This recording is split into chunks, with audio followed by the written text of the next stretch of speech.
What's happening, people? Welcome back to another Scarfey Spurs Talk Podcast. Today, in this podcast, we'll be reviewing that Manchester City win at the Etihad. Perfect start for Thomas Frank's Tottenham. 2 wins out of 2, 5 goals scored, 0 conceded, keeping 2 clean sheets. We're all happy. Let's get straight into it and introduce tonight's panel then, starting with Kyle. Welcome back on the podcast, mate. How you doing? And talk to people a bit about what you do. Yeah, thank you for having me back on. Obviously, a really good game that we're going to dive into. It's definitely the better of the news that we've had the last couple of days with everything going on within the club, which I'm sure you'll probably want to touch on later. But yeah, looking forward to it. Lovely stuff. Yeah, we absolutely will. Thank you very much for coming on. Bob, welcome back onto the podcast. Remind people a bit about yourself and what you're doing. Hope you're keeping well, mate.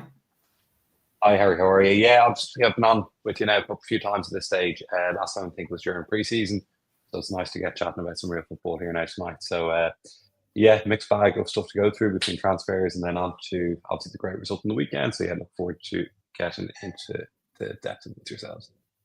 Absolutely. Thank you very much, Bob.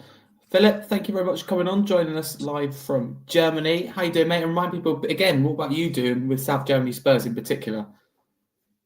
Yeah, great to be back on. Thanks for the invite, Harry. I generally tweet a bit about Tottenham and German football. I recently got appointed onto the board of our official Spurs supporters club here, South Germany Spurs, and we're trying to grow that out. We've got well over 100 members so far, and we're getting more and more each week. So looking forward to hopefully meeting as many new Spurs fans, even in Europe and Germany in the Champions League this season, and hopefully, obviously, meeting as many of us, UK-based Spurs fans over here as well. So, yeah, looking forward to getting into the game and, talking about a very, very good weekend for Spurs overall, I'd say. Absolutely. Transfer window aside, it's a good time to be a Spurs fan.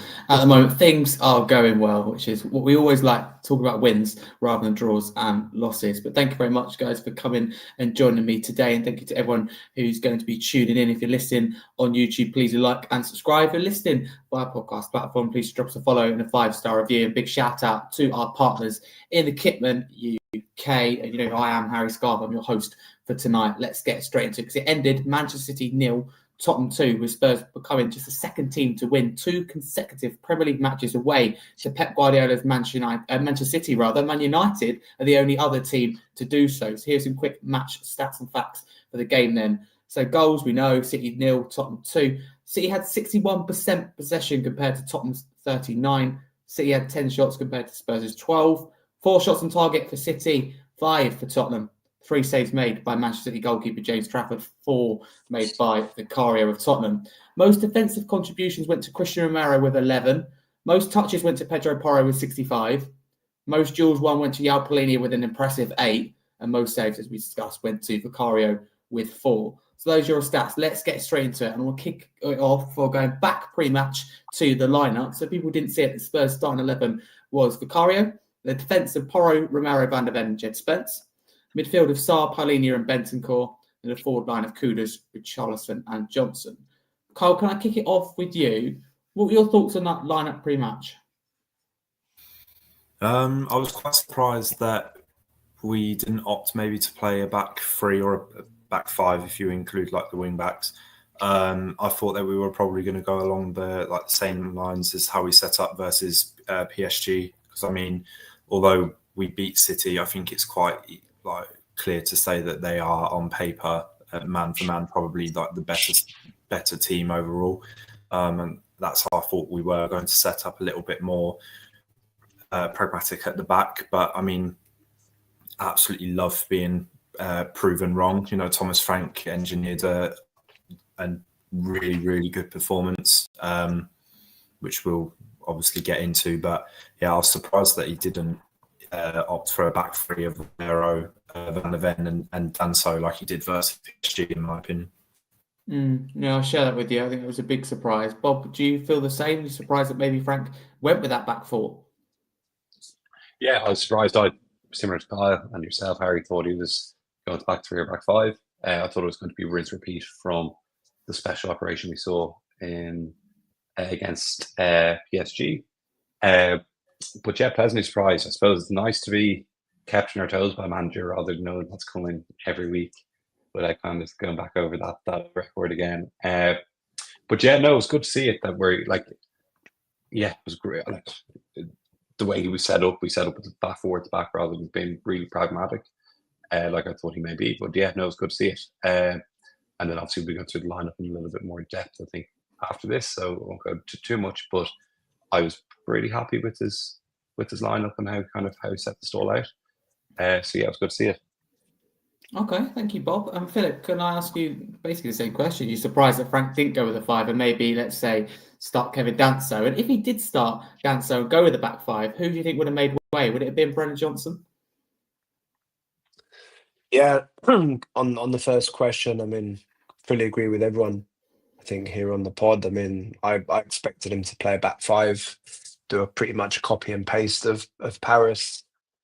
But I was actually quite happy that he didn't in some ways, because I think, as Bob said, it was like, well, he kind of sprung a bit of a mini surprise on that. I think possibly Man City might even have thought that we, would have kind of gone to a back five, i.e., Spurs and Frank kind of tend to play a back five against teams which they would say would be better than us in possession, hog a lot of the ball. So I was actually quite happy that he didn't. And yeah, I think if Danzo had come in that back five, probably, he would have then done the same as against Paris. I had Kudus and Richie up front, and yeah, he would have sacrificed Johnson, put him on the bench, I think. But yeah, I was happy with the setup, to be honest. And I mean, obviously the game kicked off in a certain way, but I think it just shows us that Frank really is looking at every single game in detail, right? And every single opponent in detail, and working out, literally, how am I going to set up for this next team that's coming, right? And maybe looking at their players. But it would have been very easy for him to play a back five, wouldn't it? I think. So the fact that he didn't is a positive for me. Good point. I didn't look at it that way, so thank you very much, Philip. And can I stick with you and talk about the first goal of the game going to Tottenham in the 35th minute through Brennan Johnson? I mean, what a move that was, right? Yeah, and it was, I thought we soaked up there was a bit of pressure, I think, before that, right, from Man City kind of at the beginning of the game. But by that point, we'd got into the game a bit more, and the goal itself, from memory, was kind of like a classical, away goal, right? That you maybe score against, one of those top two or three teams that are kind of, you'd say, are going for the title. On the break, I think it was the long kick, wasn't it, from Vicaria from the back, and it was like flicked on. And Richie just found himself in the right space. He seemed to have a march on the defender behind him. He's miles ahead of him, right? But he was obviously onside. Took it down the line beautifully, and I mean, look, it's a classic Johnson goal, really. Classic Brennan goal. He found himself in the right space. He didn't stray offside. He was actually well onside, wasn't he? Really, I know that they did a VAR check, but he was clearly onside. And the weight of the ball from Richie was perfect as well. He could easily have underhit that. To be honest, and if he had done, then the defender would have cleared it because he was quite close to it. But the weight of it was perfect, and Brennan just did one of his classical, like one instinctive finish, right? Which the keeper had no chance, and it was like a classical kind of Spurs goal in some ways that we have scored over the last couple of years when we've played on the break a bit, away from home. But it was just very pleasing to see that the way that the goal happened. It was executed actually by two of our players who kind of, despite, Johnson obviously scoring so many goals last season, a lot of fans have still had question marks over his overall contribution to the team. Does he get involved in games? Richie obviously has been in the, a massive question mark before the season, right? But he's obviously started the season amazingly well. So it's a very nice goal to score, and it was a classical sucker punch in some ways, one of those fast goals that kind of comes from nowhere that we deserve. I think we deserved it, I think we deserved it. So I was very happy at that point. Okay, no, thank you, Philip. I think you speak well about that. Thank you. Kyle, I mean, Philip mentioned it there. I mean, Richarlison, that pass, I mean, it is maybe harder to execute than it may seem. Does he deserve a lot of credit for getting that just right? Of course, it's got to be ahead of the man. It's got to not go to City defence, but also kind of too much on it because you need to get Johnson to get on the end of it. Yeah, absolutely. I mean, that's what makes professional footballers. The way they're able to execute kind of them 40-yard passes where it's inch perfect to like. It looks basic, but they do the basics perfectly. And he's playing with so much confidence at the moment. You can really see that Frank has instilled some confidence of wanting him to be there as well. I think, I don't know if any of you have seen the quotes. I think it was from the Independent about Richarlison saying that, he came to Thomas Frank's office before the opening games of the season and said, I want to be here. My name's in the news. I want to be here. And Frank has kind of given him a fresh start. He's not had an easy couple of years at Spurs, with injuries or just swapping ins and outs of managers. And I'm just so happy to see him play into his potential. He's not a bad player. We've always said it. Fully fit, Richarlison is a really good option for us. It's just he was never fully fit. So hopefully, long may it continue. Him being fit and fully healthy, because on his day, like he was against Man City, he can be a real asset to us. Yeah, he absolutely can be. Thank you, Carl. I think you've got a few technical issues. Bob, can I come to you and talk about in terms of it being onside, offside? At first glance, it looked incredibly tight, didn't it? Did you have full faith that we'd get it right and it would be onside when it went to VAR?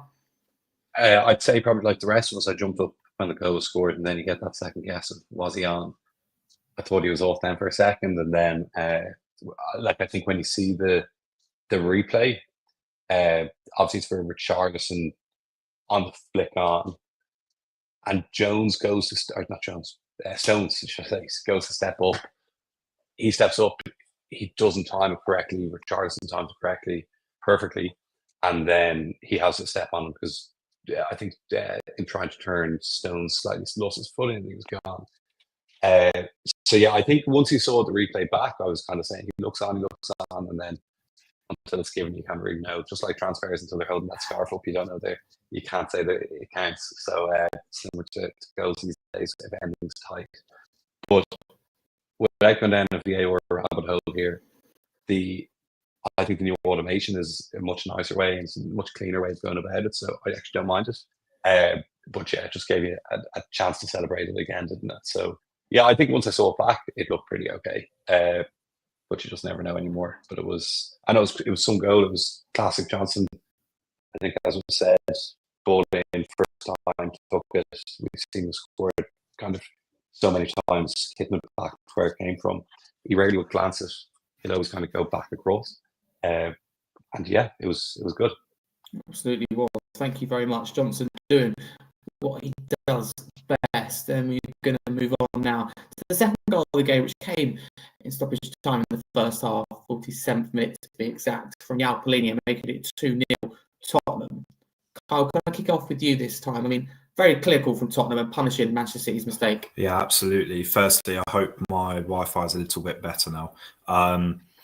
Yeah, I mean, I believe it was Richarlison who kind of pressured the defender and nicked it off of Diaz, who, by the way, I mean, Richarlison absolutely bullied Diaz the entire game. He just did not give him an inch to really settle. He was under constant pressure.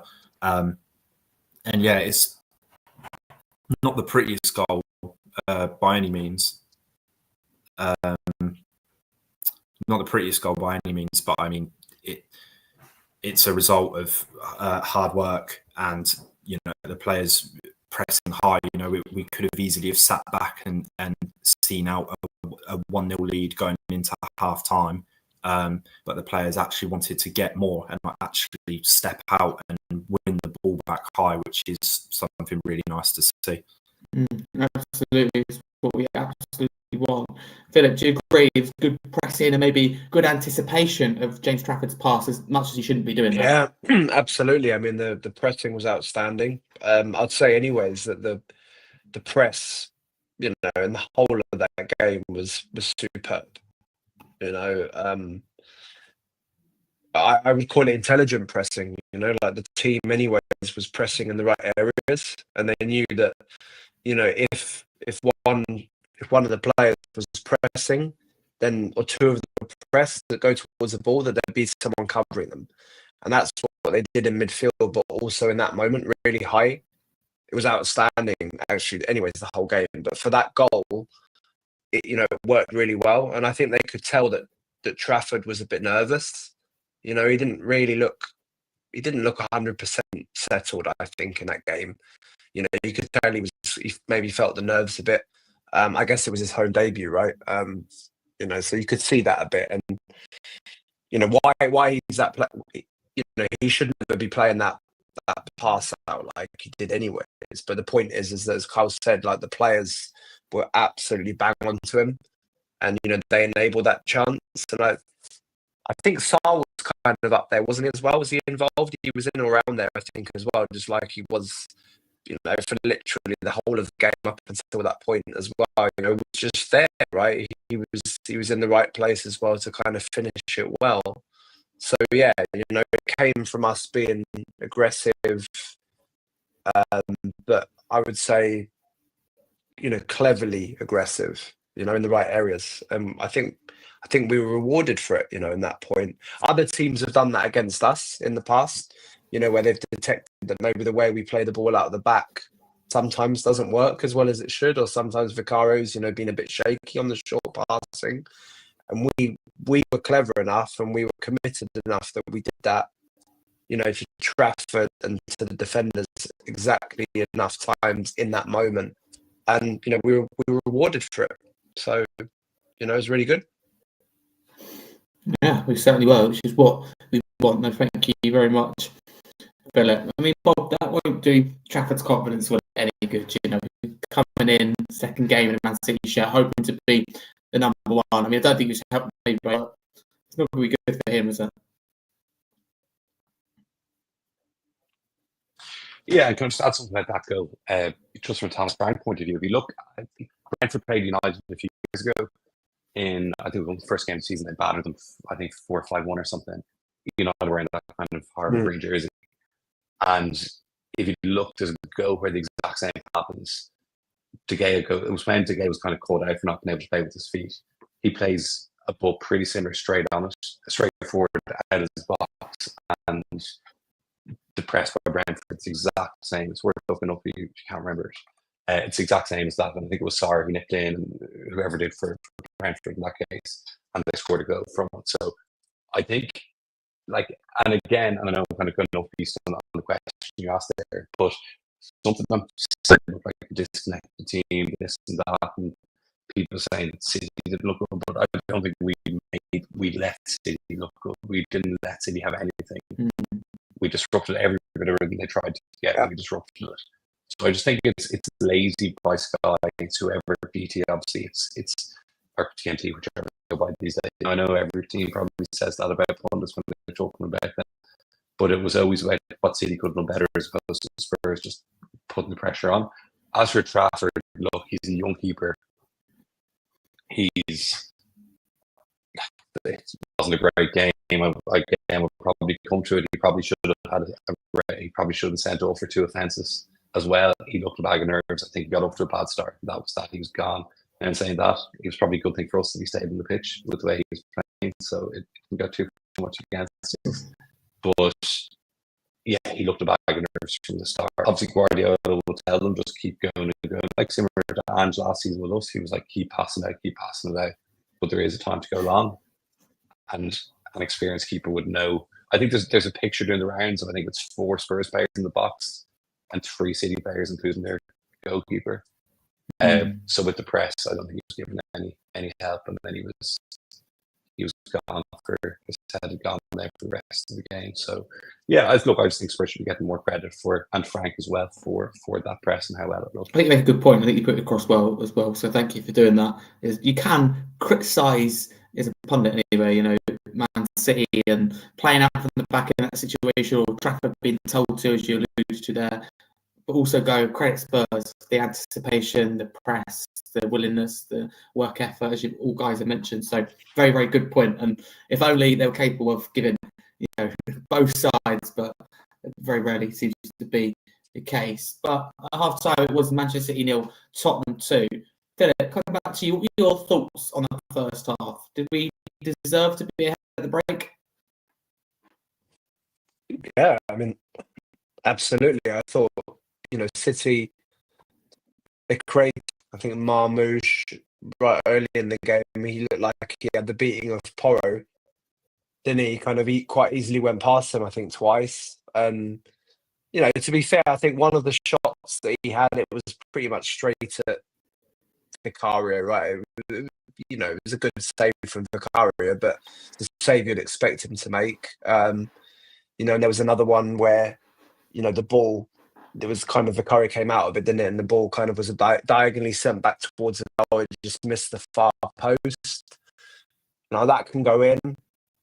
But I didn't, you know, City certainly weren't all over us at all. You know, we were still winning the ball in good positions and kind of countering. You know, they looked good for the first 10 minutes, City, but after that they faded. And I think it was because we got more and more into the game, and, you know, the press was working. You know, we, as Bob said, you know, we stopped them playing. You know, and that's what the press haven't given us enough credit for overall. I've seen some, you know, like Frank praise, obviously, you know, like we're well organised and everything else. But the fact is that City were really good in the first game, you know, before this, when they beat Wolves quite clearly. And, you know, if you look at the team that they set up today, they had so many superstars on that pitch. Also a lot of new players who I think would have been up for trying to prove themselves in their debuts at home, you know, plus some others. But, we stopped them playing, and for me, we fully deserve to go in, you know, ahead. You know, there's probably an argument that, you know, Man City could say, well, they should have maybe scored one goal, right? But even then, we would have gone in 2-1. And, you know, I think if that half had gone on a couple more minutes, then I think we would have probably made another chance. You know, we completely dominated City, in my opinion, in terms of like getting our foothold in the game, and City couldn't deal with it. Yeah. And as we'll talk about it in terms of the second half, I think, you know, in terms of the number of goals that we scored, but absolutely impressive half for me. So yeah, we deserved it. Thoroughly agree. Thank you, Philip, as always. Bob, 2-0 though, despite how well we played, it can be a dangerous league, can't it, in football? Were you worried maybe at the break that City would improve, and that if we didn't go on and get a third goal, or maybe City scored early, that we could find ourselves with a little bit of a problem in a second? Yeah, especially what happened a few weeks ago in the Super Cup final. We were 2-0 up until the 85th minute. As cliched as it is, the whole kind of next goal is an important goal. Look at us last season. And again, without kind of comparing the season last season, which I'm about to do, the amount of goals we conceded last season, kind of, we'll say 10 minutes before, 10 minutes after the halftime mark. Like, I know offhand, I think Arsenal, we did it against Leicester, how we did it, we conceded a few. And if I was to look back, I'm sure we'd find a lot more. So I was thinking, just get 60 minutes, and then we got 60 minutes, and we get 75, get to 90, get to 90 plus 6, or whatever it was going to be. So yeah, look, I was worried with the firepower that they had on the bench, like the Foden scares the life out of me, as does Doku, and we saw them coming on. Kind of, they will put the fear of God into you. So yeah, I was worried. I don't think I ever relaxed, even up until the 94th minute. I was still thinking somehow they get back into it. I think we've opened ourselves scarred over the years. But yeah, look, we managed the game. We managed it really well. I think this season we're going to be really tough to beat. We're a lot more obviously organised throughout, and I think I think that's the best way to put it. We're going to be a tough team to beat. It's going to be tough for us to drop points now. And saying that, we're probably going to lose 5 in a row now. But I do think we're definitely a lot more set up to make it difficult for the opposition. And as I said, kind of get those mini targets throughout. Like I'd say that was we're talking about that in the dressing room. Let's get it 60 minutes, so on, and rather than let's just be a bit brain dead as we've been in the past, but by being so open just after half time. So yeah, I don't think I relaxed. I think I relaxed as the full time whistle went. But no, we managed great. Yeah, 100%. I don't think there's anyone that would have been worried about potentially giving it away. But no, thank you very much, Bob. Kyle, a couple of questions to you. Firstly, on what I kind of asked Bob about in terms of you worried that City would improve and that maybe you would see a repeat of PSG, and also how important for you with that first, in particular, 10th.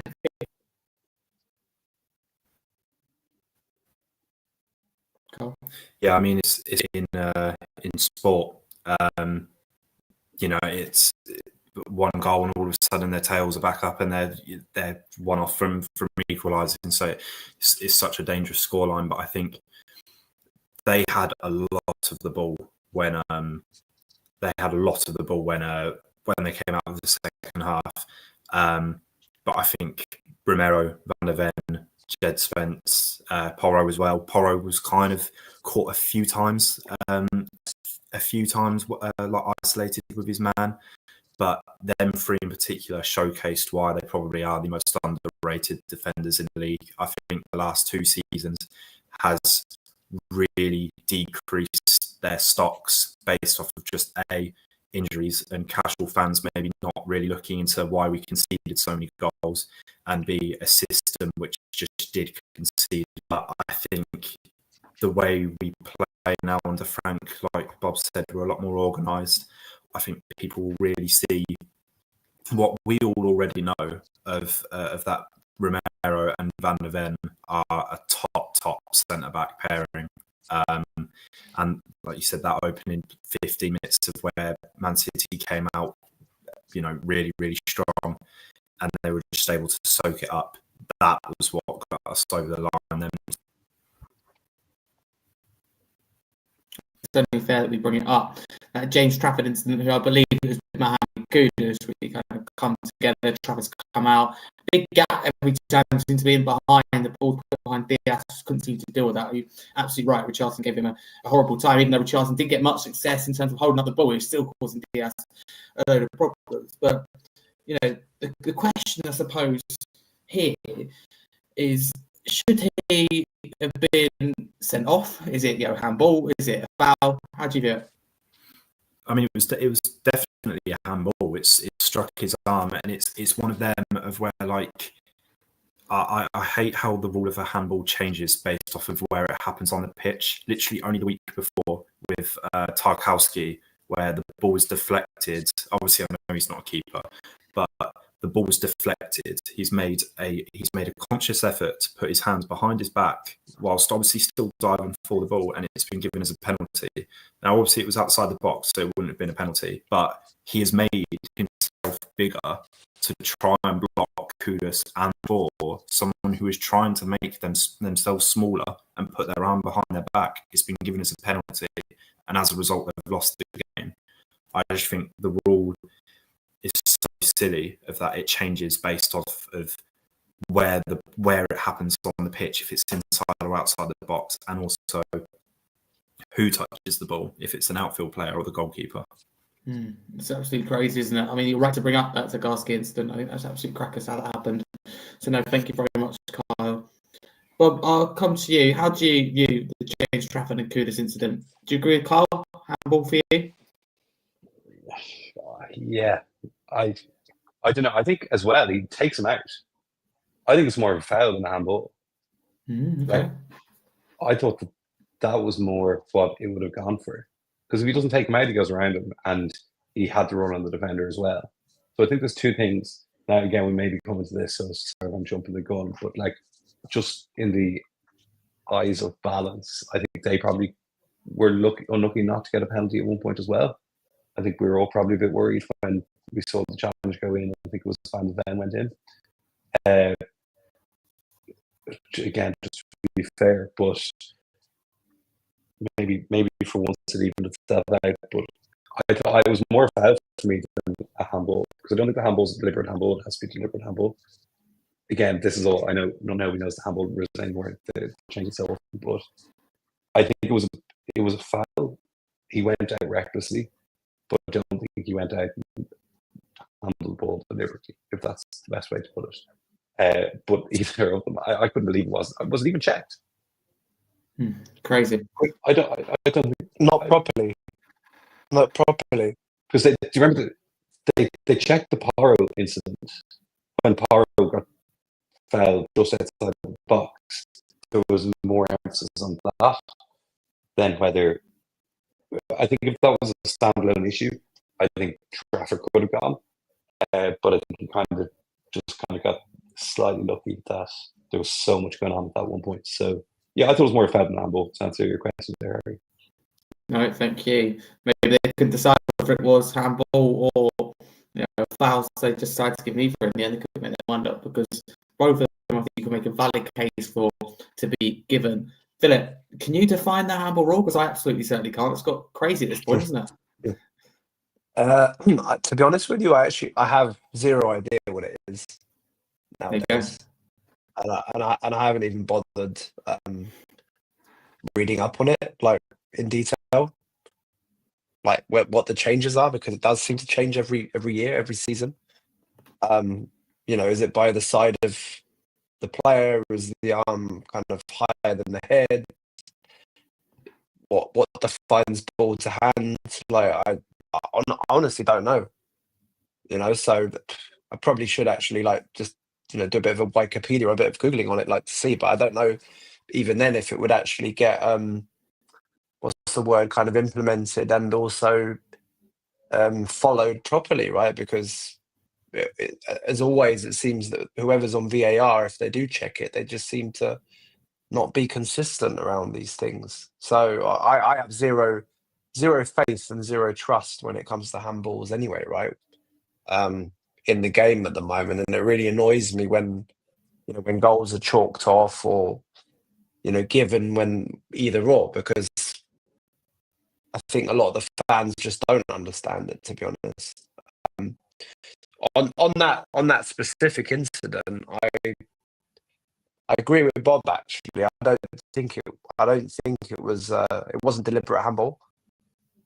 So I'm not sure that they was given a handball. He takes Kudus out, doesn't he? He absolutely takes him out. And again, without checking the slow-mo again, he's probably he would have been the last man, right? So, should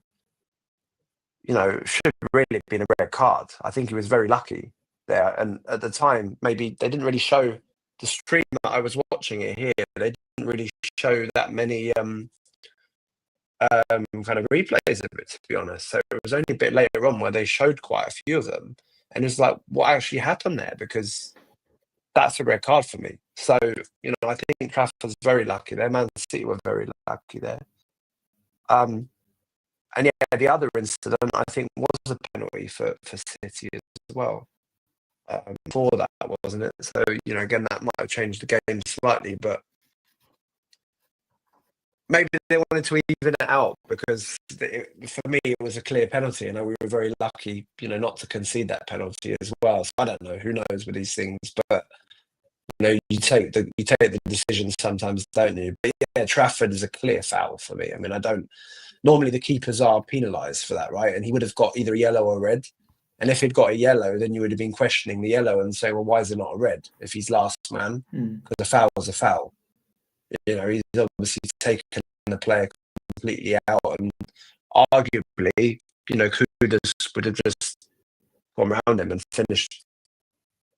Very, very lucky. But yeah, when it comes to handballs, I got no idea. And to be honest, here in Germany, again, the handball rule was different.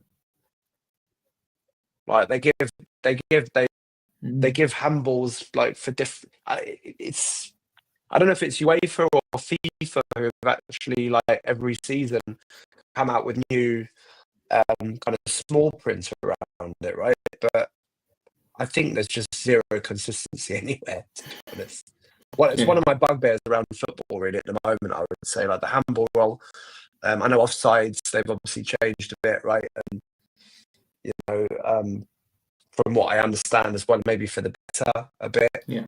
Well, actually, for sure, for better, right? You know, we want to give them more goals rather than chalking them off. But when it comes to handball, I think it's a bit of a disgrace.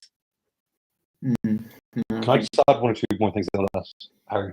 And again, not to go down a podcast about the rules of football because it's not going to be too exciting. But first of all, if that fouls the other way around, that's a free out all day, every day. The ref will give. If Kudos went in on Trafford like that, he's going to give a free out. But because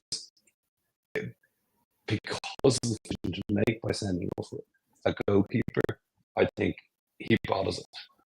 On the handball thing, I think what FIFA or UEFA or IFAB or whoever it is that make the rules, they try to take all subjectivity out of football by making it black and white when it's never going to be black and white.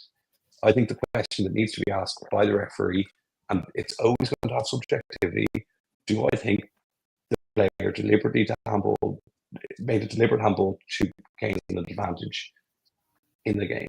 If the answer is yes, it's a free kick, yellow card, whatever, red card if he's last man. If it's no, it's not an infringement. That's just my opinion on it. But I think in trying to get rid of subjectivity, by making it black and white, hard rules, they've actually added so much more complication into it. People guessing what's what. And again, that's just my opinion on it. It's gone too far. Okay, no, I appreciate you sharing your thoughts. Thank you. I think I can't define it. That's why I asked Philip. I've absolutely no idea, and that is worrying as a fan when you don't know what handball is. But we'll move swiftly on from that to discuss that in detail because it ended Manchester City nil at Tottenham 2, as we know. I mean, Philip, would it be fair to say the City did improve, when Rodri came on, when Foden come on, maybe not enough to, really cause a problem, but they did get better. Yeah, they got better. They did go.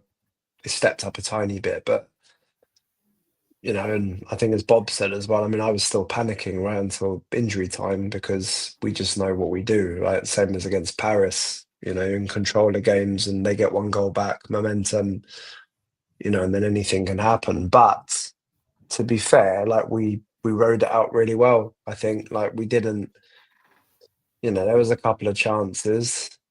But then, we had the chances as well, right? And, we should have scored. I think we should have scored another 2 goals in the end. I thought we dealt with it really well. I thought it was notable that he kept on Frank, kept on Kudus, and I think quite late into the game. It was only right before the end that he kind of subbed him. And I think he learned from the Paris game that Kudus obviously just offers so much with holding the ball up, being hard to take the ball off. And that's what we missed a bit in that Paris game, when he made those subs and we just couldn't get any control. Tell couldn't get on the ball, So I think Frank, is learning game by game, by the looks of it, because he's already identified what happened in Paris, against Paris. And he kind of, that influences subs and when he made the subs as well. But, Palhinha was outstanding in the second half. He offered that additional field, the defenders anyway. And, that midfield 3 was just fantastic. I mean, Sarr was running until, at the end of injury time. He covers every blade of grass, going in for every single tackle.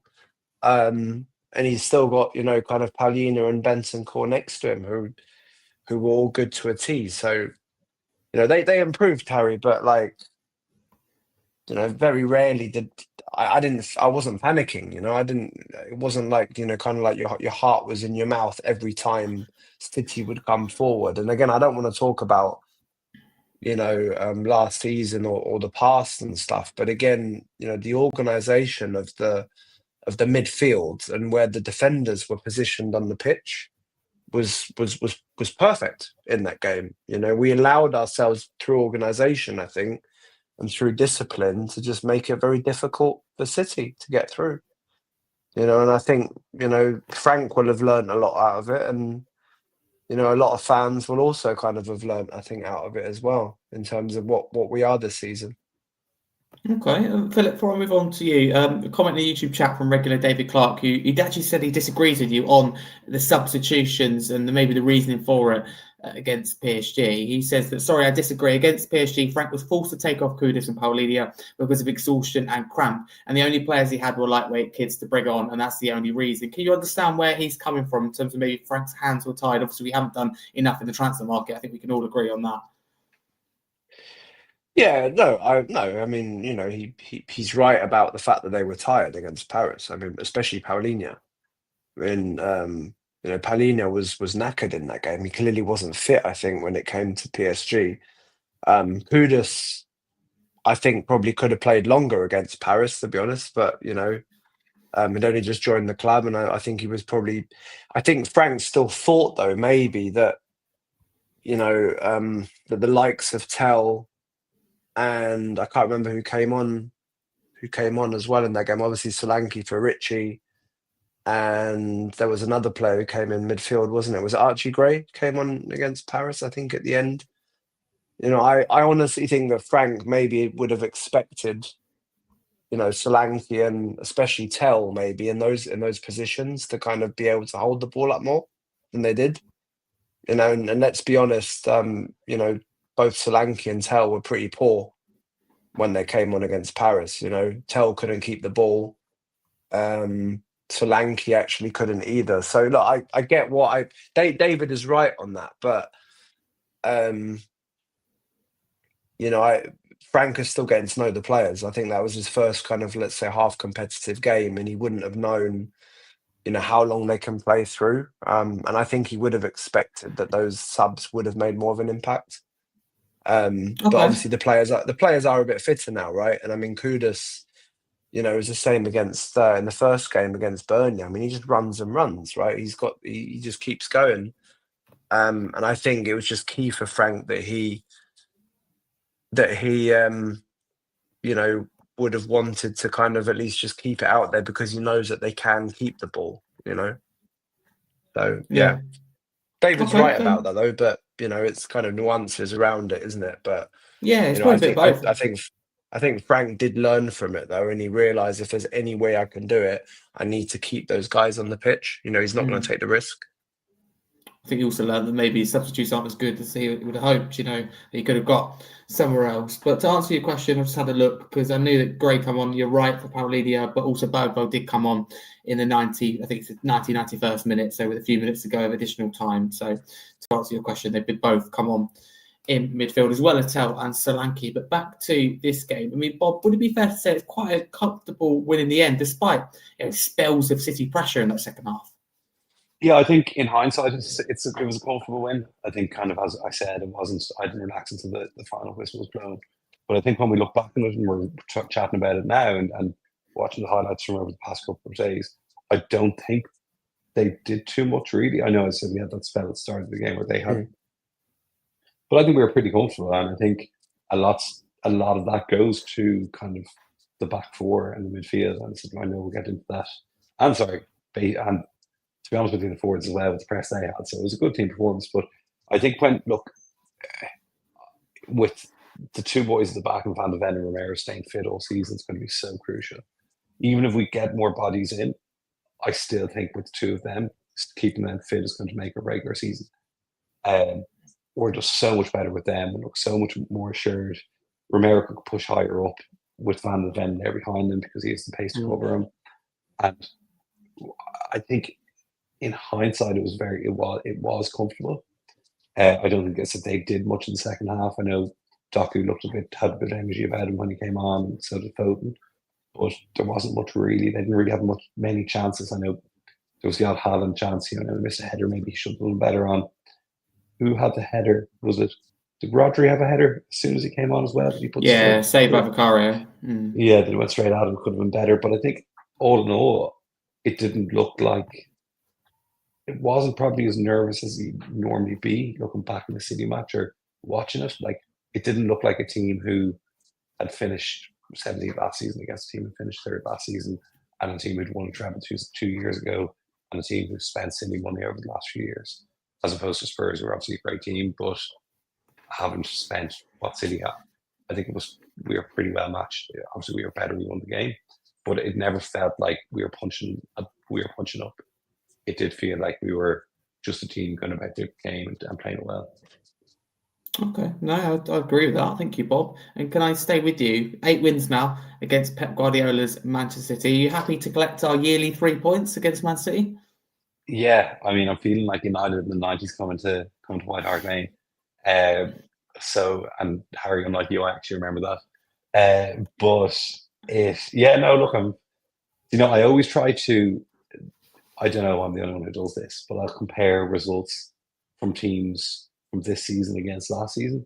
So, like, played Burnley, I compared that to Ipswich at home last season. So we're up 3 points from last season, but then going into the City game, that's 3 points that is a tough one to hold on to. So I was a little bit nervous for my own little way of looking at things. But yeah, it was. Can we be that cocky going into play them, especially without Young Winston this season and with no Kulusevski either? But yeah, we might have to play the 21s next year and still take 3 points.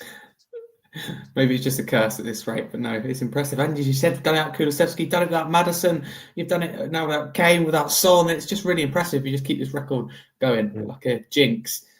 Kyle, I mean, Man City must absolutely dread playing us at this point, home and away. Is that fair to say? I mean, I don't know if you like paid much attention to in the build up to the game of Man City's Twitter, like their fan base online, but all of them was because as well they don't have a great record against Thomas Frank either, because he I believe he's beaten them a few times before, maybe when he was at Brentford. And so like all the comments were just like, oh, we've got to play Tottenham with Thomas Frank as their manager. And it was like literally the ultimate kryptonite almost. So yeah, I have a few friends here who are Man City fans, and they always tell me that they dread playing us just because for some reason it never seems to change year from year. I know we've always played really well against them. So when I say for some reason, I don't want to diminish like how well we've played each time. It's just that they never seem to kind of learn from previous games or like kind of tweak how they play. They just kind of seem to always have the same issues of where they have a lot of the ball but don't really do too much with it. So, but yeah, no, they must absolutely hate us by now, honestly. Yeah, they must. But yeah, it feels like maybe a derby for them almost. They absolutely dread it. Having said that, of course, fans anyway look forward to these derbies maybe a little bit more when they're at home. Phillip, why can't Pep and Man City handle Spurs? What is it why this keeps happening? Is it that Tottenham keep consistently putting in good performances? Is it the curse? Yeah, what do you see it as? Because this keeps happening. It's not a one-off. Yeah, it's probably a mixture of things. We do seem to somehow raise our game a bit. Like whenever we turn up there, like we're always on it. Like literally. I think there's no other real away ground, right, that we go to where pretty much every game we are 100% on it somehow. So I don't know why that is. I don't know if it's just the fact that it's Man City and we've got one good result there and then we've gained confidence out of it, which is kind of continuing right through the couple of years despite us having different managers, different players. Maybe there is a bit of a kind of the bogey team kind of curse thing on there. I don't know, right? Like literally mentally maybe it's in the City players' heads a bit, right? It could be when it's that often, especially up there. We've obviously beaten them at home, haven't we? As well, quite often. But I think our record actually away up there is even better, isn't it? Like ridiculously somehow. But like to be fair to Ange, even when Ange took us up there, we set up really well. I think last season, they were in the fifth game of a kind of a losing streak. So they'd lost the four before that, and we were the fifth team to beat them in a row. So to be fair, last season they were genuinely in bad form, and that was around the time where they couldn't buy a win. So we took advantage. I think Man City should have scored 2 or 3 last season as well before we did. Genuinely from memory, right? But it doesn't really matter, right? That's football. So I think probably we are a bit in their heads, and if we keep going there and just getting set up in the right way and just approaching the game with full intensity, with the kind of the weapons that we still have in our team, we've proven that we can score against them.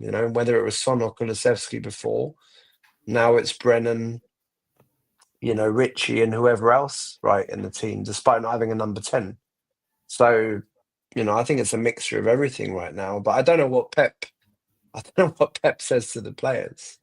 I think he made some jokes to the press as well. I don't know if it was before the game or after the game, but he actually took it kind of quite lightheartedly, I think, and was making some jokes about it being Spurs. But I don't know what he's actually saying to the players, because they must all sit there, mustn't they, in training like next week or before the game, saying, "Come on, we've got to stop this run now." But it's like the lads at Tottenham, lads at City. I don't know. It's weird, but I'll take it.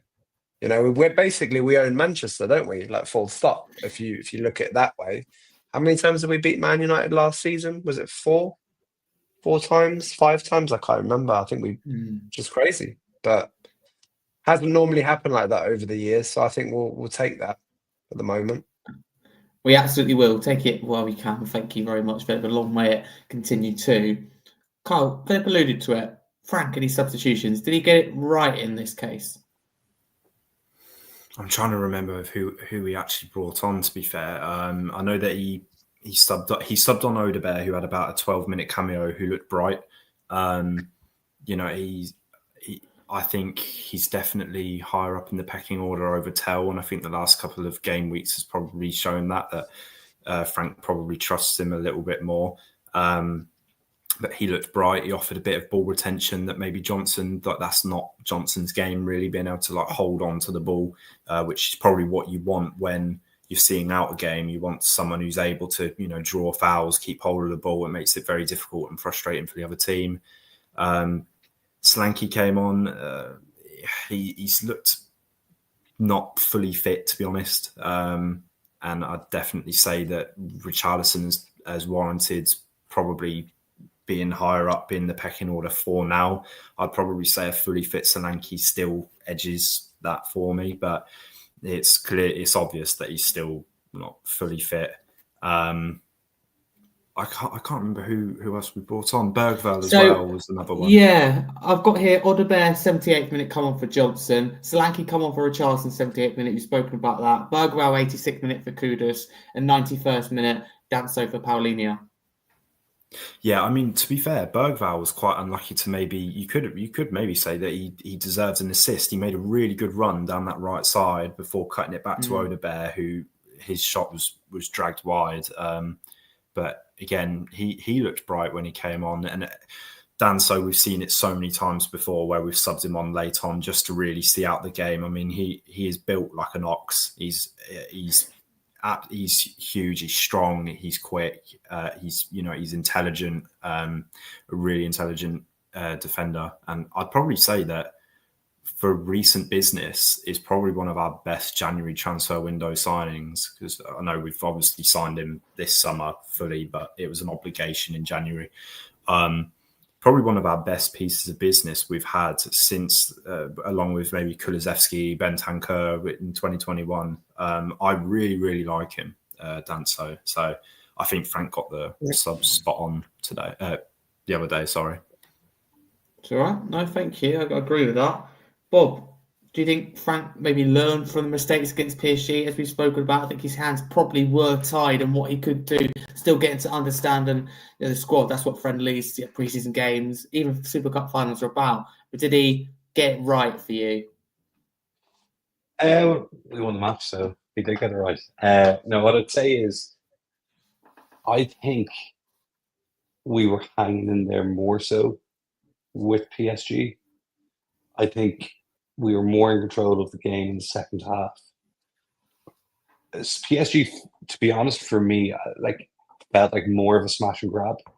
It was more it was 2 set pieces, which is obviously great. I'm not sure it was set piece goals. It was 2 set piece goals, and then I felt we kind of hung on in there more so. Whereas I feel we dictated City more on the weekend. So I think we'd better momentum going into the last kind of 15, 20 minutes. And I think City couldn't smell blood probably like PSG did. And I think, obviously, look, we're 2 or 3 weeks further down the line, 2 or 3 weeks with no Champions League football to break up training. So, you can do a lot in 2 weeks of training under any manager with the coaching setup that he has. So I just think we probably learned a bit more in how to manage the game out and how Frank wants us to. So I think I would say, the dictation, how the game was going, number one, extra training with Frank, and the fact we're probably a little bit fitter now than we were back then as well, led us to see it out a little bit more, would, I think, be the reason why the substitutes worked a little better in a roundabout way of answering your questions there, Harry. No, that's all right. Thank you, Bob. That's exactly what we want. And they worked absolutely perfect. Kyle, just how important is it to keep Van der Ven and Romero fit? Bob mentioned it on my list of talking points. Big thing I wanted to mention, because we've seen so many stats that suggest Tottenham win so many more games or avoid defeat in so many games with them both starting. I think, I mean, it's absolutely crucial that both of them stay fit. Obviously, it's the clearly obvious one with Van der Ven being just that he is so quick, and he does enable us to maybe be a little bit more adventurous, playing out from the back, or maybe pressing a bit higher, because he just does have that recovery pace to sweep up. But I think Romero, for me, is top 5 ball-playing defenders in the world. I mean, his passing range, people talk about his defending and all of this, but his ability to break lines with passes is unbelievable. And I think when, like I said before, I really like Danso. I think he's a good defender, but his passing is at nowhere near to the level as what Romero's is. And you lose all of our build-up play from the back when Romero is not playing. The same with when Dragusin is playing. I think he's a good defender, a very traditional defender, but compared to Romero with his passing, he makes us tick playing out from the back. So, absolutely huge as well, by the way, him signing a new contract for us, because it did look pretty, like, it looked kind of clear that he maybe wanted out or something like that, but he's proven a lot of us wrong, myself included. I didn't think he wanted to stay. They are just so good. And I think if they stay fit and in the system that we've got, I think fans from other teams will finally see it for how it is, of both of them being cracking defenders. It's just maybe injuries and a system that at times was quite easy to play against kind of left them out there hanging to dry. Yeah, no, I think that's very fair to say. I totally agree with that. Thank you, Kyle, for your input there. Philip, how good were the midfield 3 in this game of Paulinho, Bentancur and Sarr? I thought they were excellent. Yeah, outstanding. Each of them was superb in their different ways. Sarr, again, I mean, he started the season so well, hasn't he? Kind of also playing in different roles, playing a number 10 kind of position on occasion, then doing more of that number 8 kind of box to box. On occasion, he sat back. He's played some really good passes as well, like he did against Burnley when he slipped in Brennan, I think, for the final goal. In their own ways, they were really good together as a unit. Paulinho has obviously brought in something different. He's obviously, I'll say, he's already repaid back his loan. I mean, he's you can see already that if he's fit, he's going to offer just so much more physicality in the midfield, and maybe allow the other 2 midfielders to kind of go off and do some more attacking duties if they need to. But I thought I thought all of them were great. The industry, the work rate was there. None of them, were kind of shirking tackles. None of them were chilling. Like they were all on it. I'd be interested to see like the running stats as well. Like the distance covered as well.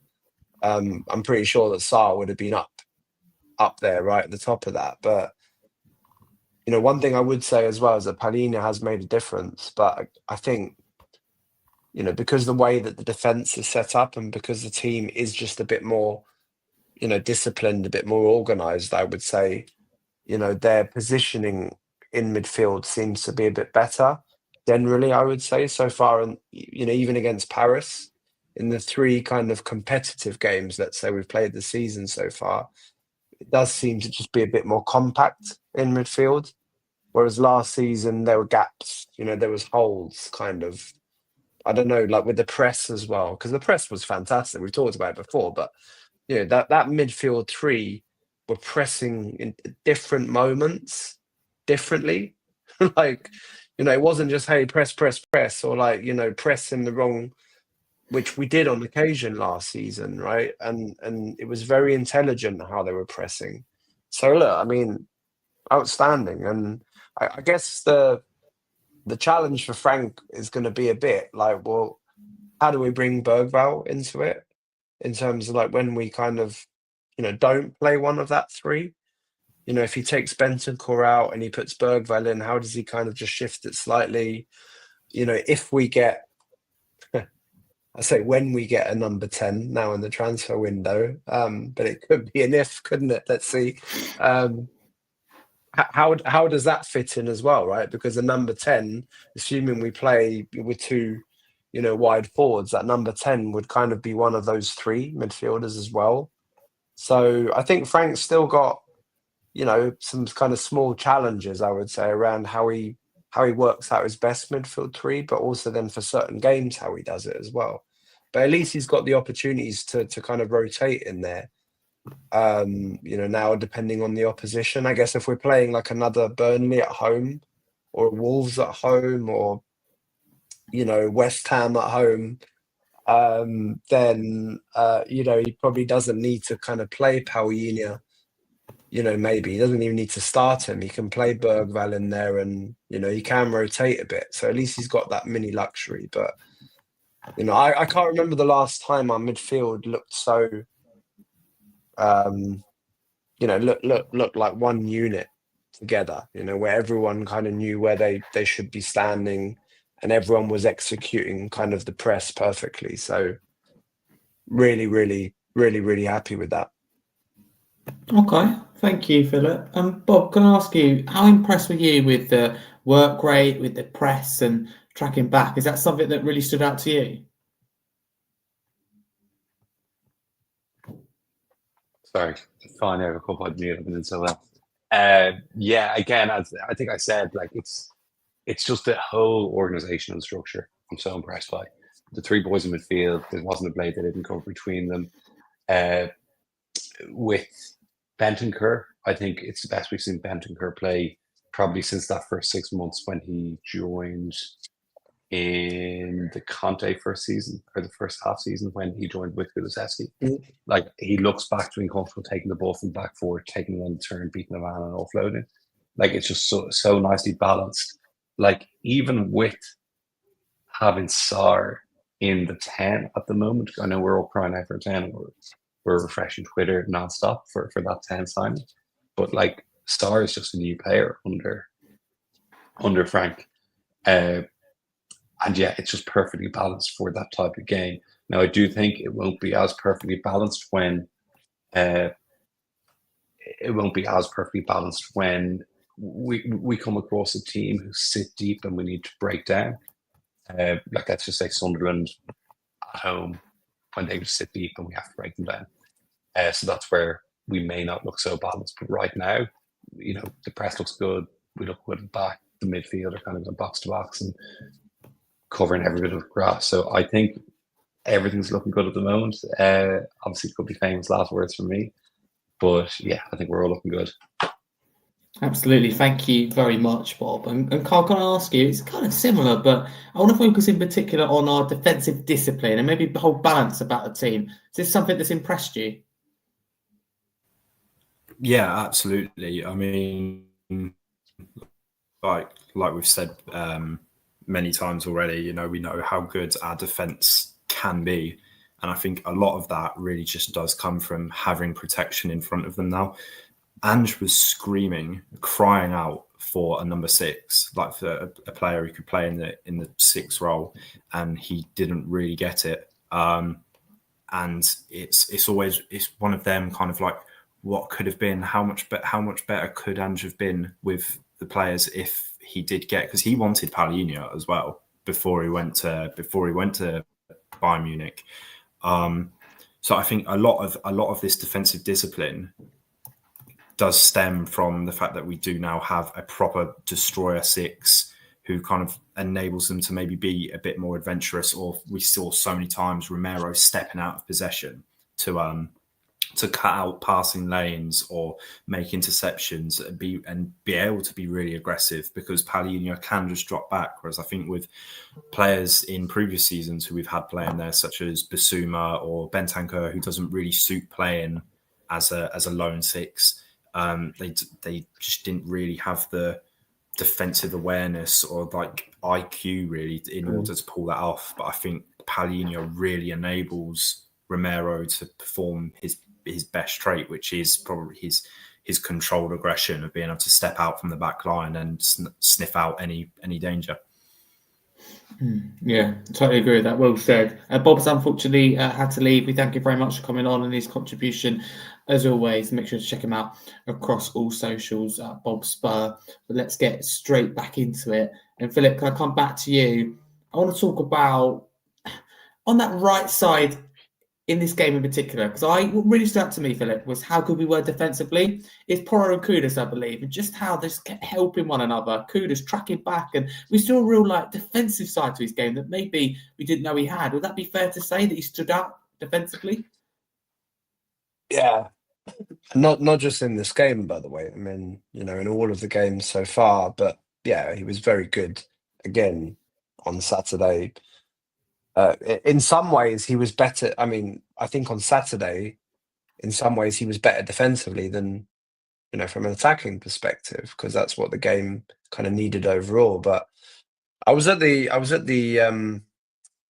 Burnley game, at the Lane the other weekend, and if I'm being honest as well, I followed Kudus when he was at West Ham, and knew that he was a very good player, and saw kind of highlights and stuff like that, but not having seen kind of whole games or concentrating on watching him play fully, I didn't know, and I actually didn't appreciate just how strong he is defensively. Like in terms of his work rate, he just shields the ball. He doesn't give the ball away. It's not just when he's trying to spin on the touchline and get down the line.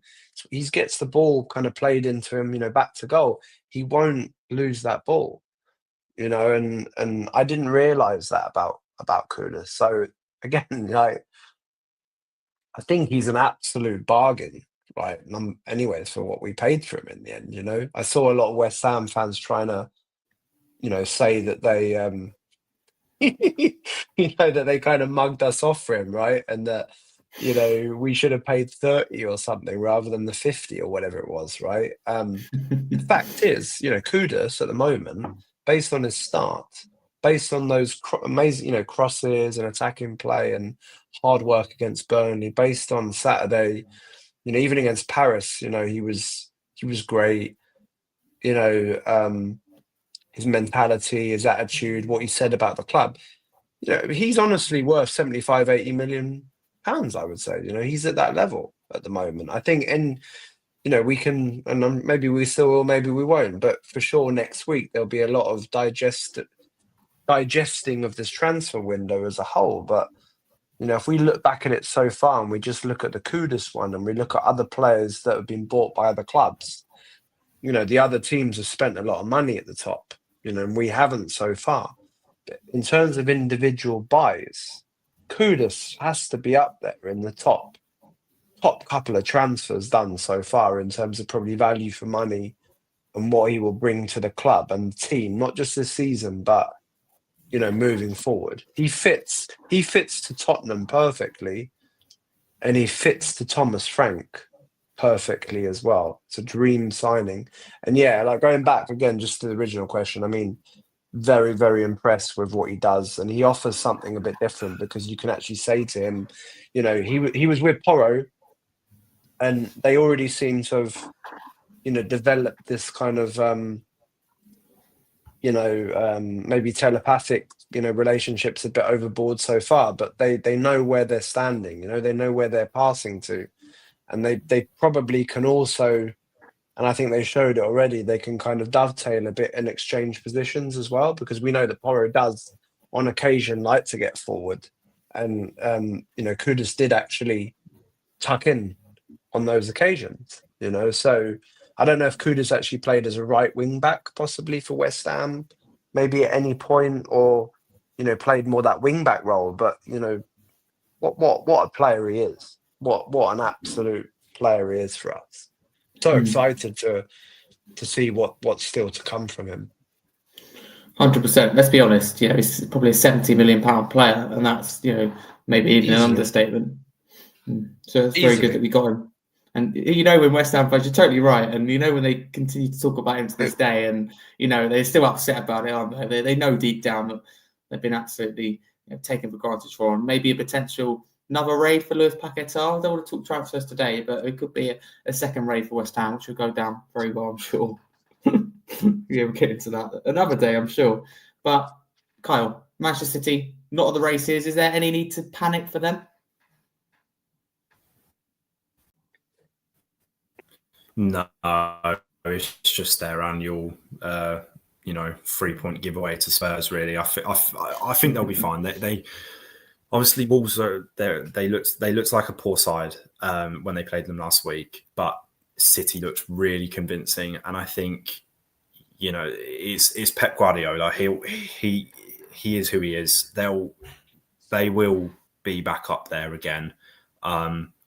It's really tough this year, I think, at the top. There's a good couple of teams now that you would kind of say have a very good chance at the league. Arsenal have strengthened, Liverpool have strengthened massively. You could even say that Chelsea have a shout, like an outsider's shout, really, with some of the business that they've been doing. But I don't think they should really be panicking too much. It's game week 2. Plenty of time, and loads of curveballs will be thrown with everyone throughout the season. Okay, thank you. And sticking with you, Carl, I want to speak about a few individuals now before we get on to man of the match and our start to the season in general. Yao Polini, I want to speak about first. Is that his best performance so far in a Spurs shirt? And do you think there's still more to come? Well, I mean, the fact that Frank has said in an interview afterwards that Palhinha still isn't fully fit, it kind of suggests that his manager thinks that he can do even better than what he did. Which, if that's the case, we have got a monster of a player, the exact profile in midfield that we needed and have lacked the last couple of years. I think there was a lot of talk about people saying that it was kind of a stopgap signing, maybe signing him at the end of the year. But I genuinely think if he carries on playing the way that he has been against PSG and against Man City the other day, I think why not sign him permanently and have him for another good 3-4 years. I think defensive midfielder role, it doesn't require maybe as much running as maybe your box-to-box midfielders. And so it's one of them where it's like, as long as he's not going to lose his footballing IQ as he gets older, you know what I mean? If anything, he'll probably have to increase it to adapt to being less athletic as he's got older. So I don't even see it as a stopgap signing. I think he's shown potential to be a huge asset for years to come, really. He's not even that old. People make out as if he's like 33, 34 already. He's like, what, 29, 30? He's still got a good few years to offer. I mean, Phillip, it's only fair I bring you in on this as a German Spurs fan, someone who massively watches the Bundesliga. We didn't see a lot of Palhinha in a Bayern shirt, but what have you made to him so far? Palhinha,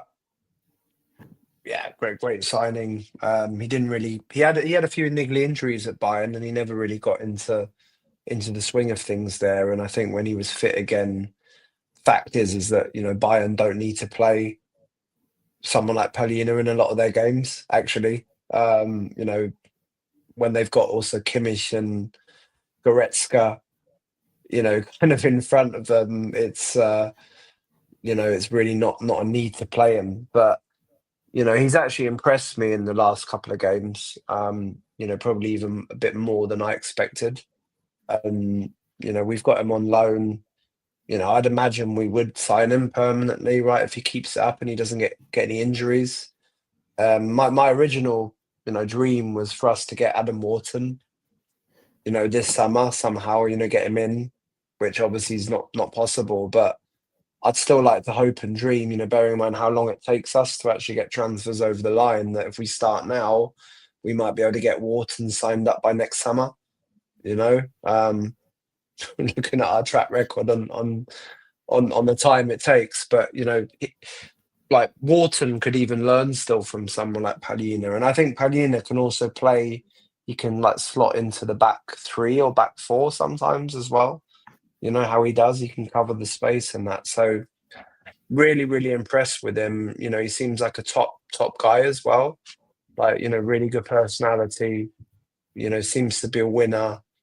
Very good communicator, someone that the players probably look up to. So, I hope that he has a good season and can stay injury free. That would be my only little concern, because he did have a few injuries at Bayern, but hopefully he's got them out of his system now.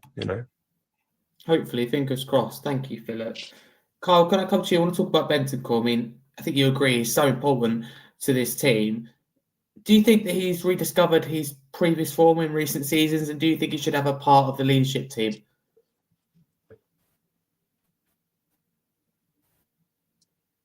Yeah, I think so. I mean, there's been rumours about, he's the next on the list to be offered a contract extension, and that Frank does really, really like the player. He wants him here.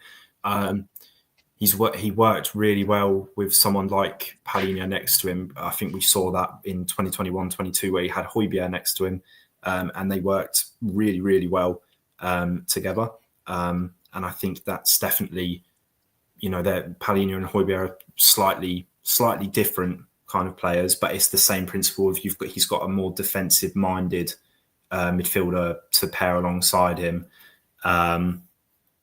It's slowly but surely getting back to his best form of 2021-22. Yeah, I think that'd be fair to say. I think he's rediscovering that form, which is great to see. And Carl, can I stick with you and ask you about Richarlison? Because no goal, but another goal involvement with an assist. I mean, we've spoken about Frank saying Richie's a number 9, he's not going anywhere, he's staying. Do you think that's really important for Richarlison to just grab him and say, look, you're mine, you're my starting 9, you're staying here? Because he's a confidence player, isn't he? It's going to help him. I mean, I can't relate to it, obviously, and I'm sure that none of us either can either, but it must be really daunting and quite horrible to be constantly seeing your name in the papers, linking you with a move away to, he's 28 and he's being linked to moves away to Brazil, back to Brazil, which, with all due respect, it's not the greatest league, really. So it must be pretty horrible to have to kind of see that in the mainstream media, that your name is linked for a move away, that the manager isn't really feeling you that much. He's open to upgrading on you. So but like I said at the start, apparently Frank spoke to him at the start of the season, said that I want you here, I'm glad that you want to stay here. And I don't think there's a single Spurs fan that doesn't want to see Richarlison do well, because he is so passionate. He understands exactly what it is to play for Tottenham. My girlfriend's family are Evertonians, and they say that their fan base absolutely adore him still, just because of the love that he shows them and how much it meant to him playing for that club. And I think they're the type of players that you want in and around the dressing room for the youngsters, players that actually want to be there and are passionate about their job. 100%. And Cole, do you think you said that you think fully fit Solanke should start ahead of Richie. What do you think will actually happen? Do you think Richarlison will keep his place as number 9 for a little while yet? Yeah, I think for a little while. I do think that slowly but surely Solanke will gain full fitness. But, all the top teams have good players in each position. And I think that this has kind of been an issue with a lot of Spurs fans, maybe online rather than like your match-going fans, of going like, oh, why do we need to sign this player when we've already got this player here? And it's like, their squad depth, it's healthy competition, and that's why Richarlison is playing so well, because he knows that in these couple of weeks, while Solanke is not fully fit, if he doesn't put in solid performances each week, he'll just go back to the bench, and Solanke will get that spot. So I couldn't really tell you. I think maybe we'll start over one another, but it's a nice headache to have, having two good strikers who are actually capable of both having a starting spot. It's absolutely what you want. Philip, can I ask you about Brennan Johnson? Do you think he'd keep his position at left wing in terms of playing there instead of the right? And if we start a left winger, let's say somehow finally we get Savinha over the line. By the way, how many times we had the same post from the likes of Fabrizio Romano about Savinha? But that's a whole different kettle of fish. But where do you think Johnson fits in? Let's say if we do sign Savinha, does he keep his place? Does he become second fiddle to someone like a Savinha? I don't think he keeps his place per se. I mean, if Savinho comes in and he's fit, then I would imagine that Savinho is going to be starting on the left and Kudus on the right in more games than Johnson would be starting. But Johnson's proven, since last season especially, that he's just got that knack of, turning up at the right place in the right time and finishing crosses. I've got on Johnson's back, a few times, right, over the last, 2 years, but even this season already, because I just, he's just a weird player, because it just looks like he's not really doing anything in games. He probably is, but somehow he just doesn't seem to get involved. But then he just pops up with that critical moment. So, he's a lovely guy as well, isn't he? And he's fast, he's direct. There's definitely a role for Johnson, right? He's going to get game time with the Champions League and the Cup games and Premier League. Johnson can play through the middle potentially in some games, maybe. If Frank wants it. Johnson played on the right all of last season. Kudus can play on the left if needed, although I think he prefers on the right. So look, there's going to be a role for Johnson, but if we get in Savinho, which, who knows if it is even realistic, but if we really do spend £70 million on him, then he's going to be starting the majority of games. And if you look at, Savinho's highlights reel, he's an outstanding footballer who can play kind of anywhere, across the front. So I'd imagine that in a lot of games we would prefer to play Savinho, but Johnson's a good option to have, in away games like yesterday, where he can kind of hit on the break and finish those balls exactly like Richie did. So he's going to get game time, but how much, I don't know. Time will tell. I mean, hope we get Savinha in, but at the same time, Johnson scoring goals, I want him absolutely. No, just to quickly say, I mean, if we don't get Savinha in and we don't get any left-sided player in, then, number one, I mean, I would say that's a big issue, because I think we do need that other player, right, as an option. Of course. But if we had to play Johnson there and give him a run of games, and I guess with the idea that Tell needs to get up to speed, kind of thing, right, get more into it, then something I could live with. But I mean, at the end of the day, we're all hoping and praying, aren't we, that we get Savinho over the line. And if it's not Savinho, then it needs to be someone else, doesn't it? So, but yeah, I mean, the clock's ticking, time will tell. Well, we'll see. We'll see what the pod next Monday's pod's going to be a great one. That's for sure.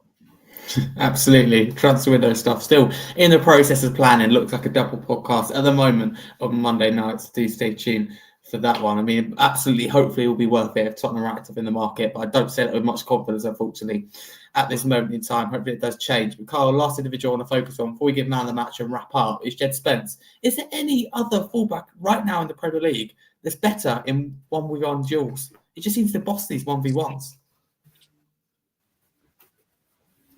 I mean, I was having a debate, should we say, with my friend about how I'd say that Jed Spence is one of the best defenders in the world at facing up his man. I think he is so good in a one-on-one duel. I believe he ranks in the top 4 percentile for dribblers tackled, which is, that doesn't really need much explanation.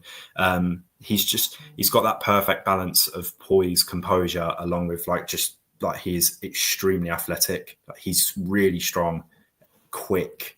He eats up ground so well with the ball and out of possession. I think people talk about Van der Ven's pace, but Spence is quick, man. He is really quick. And I think once Udogie's back, I wouldn't even say that he should make way for Udogie, to be honest. I think Udogie's been very inconsistent the last few years. I honestly think that Spence should stay there for the foreseeable, really. I agree with that. I think we've got 2 good options, firstly, I will say, but absolutely. I think Porro, you've got Spence, you've got Udogie, very good. I'd argue we need someone else. I like Ben Davies. I think very good experience, good at helping people settle in. But for me, I want 4 top fullbacks, then Ben Davies. But that's just how I personally feel. I know we're not going to get it because we're struggling to get a 10, struggling to get a left winger, struggling to get a centre back. Don't get me started with transfers. I'll leave that purely to Thursday. Otherwise, we could end up talking about it all night. I'm absolutely sure of that. But man of the match, we talked about players, so we don't need to go over the reason why. So I just want the name of the player. So be thinking now, I've no idea who I'm going to go with. And I'm actually going to go to myself first, which I don't often do, to give you more time to think. Man of the match for me is really tough in this game. I'm going to personally give it to Paulinho. Got his first Spurs goal, and I just thought it was absolutely everywhere. And I just think that having a number 6 to protect that back line is going to be a very key part of Tottenham keeping clean sheets. Keeping Van der Ven and Romero fit is another big part. Having a manager who's not so gun-ho, and I think there's a lot more balance about the team, that's going to help. When you have a proper, what I call traditional number 6, which we haven't had for a little while, probably since Højbjerg, and people would argue whether he was good enough or not. We haven't had that since. So for me, it is João Paulinho, but anyone you could make a good shout from, in particular in that midfield. Also, I'd say the defence. Let's go with it. Yeah, and the attack as well. It could be literally anyone. So let's find out your man of the match. I don't want why, just man of the match. So just the name of the player. Kyle, who's your choice? I'm going to go different to who won it, which was Sarr. I'm going to go for Romero. I think he was brilliant. Good shout. Very, very good shout. How many tackles did that guy win? Goodness me. What a captain, what a leader, what a defender. Thank you, Carl. Very, very good shout. Philip, you're deep in thought. I'm afraid I'm going to interrupt that thought. I'd love to be inside your head right now. What you're thinking? Who's it going to be? Yeah, again, any of 6 or 7 probably would have deserved man of the match. I was going to say Sarr, only because he just ran his socks off. Covered so much ground in that game. He was very disciplined. But actually, I'm going to agree with Kyle on Romero. I think Romero did everything perfectly in that game. The amount of tackles, the blocks, the passes, but probably more than anything as well, though, as captain, he kept the team calm. He also kept himself in position. I don't think he kind of, he likes to run forward, didn't he? And kind of get stuck into presses and stuff, which he did, but he didn't kind of go hot-headed crazy on that perspective. He didn't do any dodgy challenges, which, by the way, I think is also a bit of an anti-Spurs kind of perception in the media, right? Where everyone keeps talking about how Romero is a liability for red cards. He hasn't got a red card for 2 years or something like that. He picked up 3 bookings last season. The man deserves respect for that. And he didn't put a foot wrong, and he was our captain. Fantastic on Saturday. So yeah, I agree with Carl. Christian Romero, keep going Thank like you. that. Keep doing it.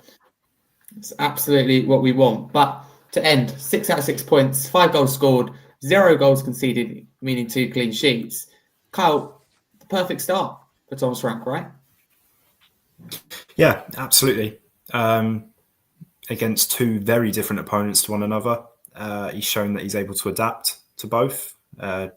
Switch it up based off who he's playing, rather than just one setup fits all kind of approach that we might have been used to the last 2 seasons. So yeah, perfect start. Not going to get carried away because injuries will hit like they do every year, and that's when things become difficult. But yeah, so far so good. I think we avoid them maybe a little bit because of the system being more sensible. Yeah. We just hear Frank speaking about, I want to manage with Charlton, I want to manage Paulinho, I want to manage Romero and Van der Ven. I like the way that he's really acknowledging it. I love Angel. We'll be forever grateful for what he's done. And maybe now you haven't got that, you look back and go, really? Why was things like that? And just him kind of saying that, yeah, well, players get injured. The way he went about it, or like the set piece, oh yeah, we don't need a set piece coach. I look back at it and think, if we, had a proper medical team and maybe weren't quite as gung-ho, and we had on a separate note, a set piece coach, how far could we have gone? Well, that's a question for, again, another day, or maybe not at all. Now Ange's no longer at the club. Phillip, I end with you with the final questions. How do you think Thomas Frank has settled in? Of course, the dream start. Are there any concerns you have or anything that we need to improve on? No, I think he's had a dream start. He's only been in the club for 6 weeks, pretty much. You could already see what he's implemented into the team, I think. Literally within 6 weeks, you can see the changes already. Again, I don't want to talk about Ange, but very happy and grateful to him for everything that he achieved in the trophy. But one thing that he couldn't bring was just that discipline in the organisation in against certain opponents, but also in games. And I think Frank has already shown that he's got that in his locker. He's a great guy in interviews. He's come out to the press and said that he's falling in love with Tottenham. I mean, like, it can't really get any better, that, can it? Beat City away in your second team in the league. Probably deserved to still beat Paris in the end of the day. Very convincing against Burnley at home. He's brought a renaissance to Richarlison. Sarr looks like a bit of a changed player. Romero's got the captaincy. They all seem aligned. So, yeah, absolutely happy. I wouldn't say there's any concerns so far, but as always, as Carl said, probably when teams face adversity and they have injury crisis, and they don't have the first 11, then that's when the manager gets tested, isn't it? Like, what's his solutions? And time will tell, and Frank will have to prove that he can deal with that. And he has to deal with the fact that, playing twice a week, we're not that far yet. So let's see. But for now, it's absolutely positive signs. And, if we can just get, these 2 more players in, then I honestly think we have a chance of qualifying for the Champions League this season. So, yeah, positive. I tell a lie. There's going to be one more question there. Thank you, Phillip, firstly. Bruno in the YouTube chat, I can't leave you guys, says, do you guys think Spurs can finish in the top 5 this season? And Phillip, this is going to be a big test for you in particular. And I'll ask both of you, and I want just a yes or no answer. And that is whether Spurs will be in that top 5 or not. So the difficult thing about it is we don't know whether that'll be Champions League football or not, because extra place could come to England. We don't know if it could be Europa League. We just don't know what the situation is going to be. So this is top 5. By all means, say in that top 5 if we think we get it, where you think we're going to finish, but no more than that. Come on, Phillip, I'm trusting you. Let's kick it off with you. I'm going to be positive, and we're going to get these 2 players in some shape or form. We're going to continue. We're going to have less injuries, and yes, we're going to finish in the top 5 this season. Lovely. Absolutely love that. Come on, Kyle. Let's end the right way. Be honest, though. Top 5, yes or no? Yes. Contextual, though. Yeah, that is very important to say. Or I go yes. I'm not sure whether it be just in, just out. It purely does depend on the transfer window. So relying on the club to do more in the transfer window. How many times we're going to lead back to that? But that does wrap us up nicely for this episode of the Scarfey Spurs Podcast. A big thanks to everyone who's listened, whether you're live on YouTube or after on YouTube too. Remember, you can also watch back anytime. Please do like and subscribe. Listen to the podcast platform, Apple Music, Amazon Music, Spotify, you name it. Please do drop us a follow and a 5-star review if you did enjoy, as always, especially if you're listening to the podcast platform. Let us know where you're listening from and what kind of time of the day it is. It always baffles me about people that listen in different countries at different times, are very committed to their podcast, very committed to Tottenham. So we thank all of you. Check out our partners in the Kitman UK and check out potential partners for the next season coming very, very soon. So keep your eyes peeled for that. A big thanks to my panel tonight. Bob, who had to jump earlier. I appreciate his contribution. A big thanks to Phillip and Carl. Let's go through and see where you can find them across social media. Kyle, thank you very much to you. Again, always great to have you on. I'm glad you sorted those technical issues. I mean, it wouldn't be a podcast, would it, without technical issues for someone? Where can people find you on the socials, mate? Yeah, like you said, it's live TV. Things go wrong. But follow my Twitter handle, Kyle Freegard. I am living chronically online at the moment during the transfer window. That'll probably die down a bit once it closes. But yeah, I just tweet about Spurs pretty much. Lovely stuff. I mean, Spurs, they cause us a lot of entertainment, a lot of stress, but we love them at the end of the day. So thank you very much, Kyle. Phillip, thank you very much for coming. Always great. And as I said to you before, I love your element of detail and your kind of thinking. Always fascinates me. I love some of your answers.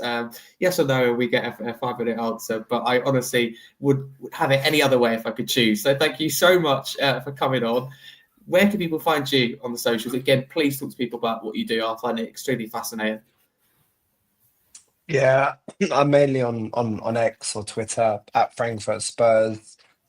Going to try and, I tweet mainly about Spurs, sometimes about Eintracht Frankfurt, which is my adopted kind of local team here in Germany, and the Bundesliga as well.